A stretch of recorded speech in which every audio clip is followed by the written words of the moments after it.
ഒരു പൊടിവൈദ്യത്തിൻ്റെ റെസിപ്പിയാണ് പറയുന്നത്. കണ്ണിൽ ചതവ്, മുറിവ്, പോറൽ വന്നാൽ ജീരകവും പൂവാങ്കുറുന്തൽ നീരും കൂട്ടി യോജിപ്പിച്ച് ചതച്ച് പാലിൽ ചേർത്ത് 2 കണ്ണിലും ഇറ്റിക്കുക.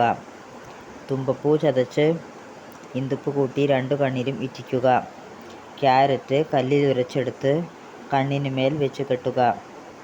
നന്നായി പൊടിച്ച 1/2 രൂപ തൂക്കം കുരുമുളക് 1 തുടം എള്ളെണ്ണയിലിട്ട് 8 മടക്കാക്കിയ തുണിയിൽ അരിച്ചെടുക്കുക. ഇത് കണ്ണിലിറ്റിക്കുക.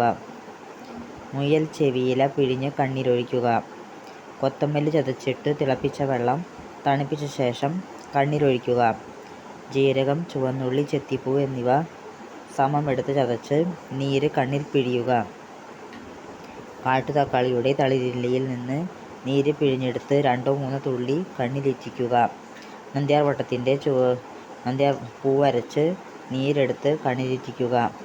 പൂവാങ്കുറുന്തലിൻ്റെ ഇലയുടെ നീര് കണ്ണിലിറ്റിക്കുക. നിങ്ങൾക്ക് ഈ വീഡിയോ ഇഷ്ടമായെങ്കിൽ സബ്സ്ക്രൈബ് ചെയ്യുക.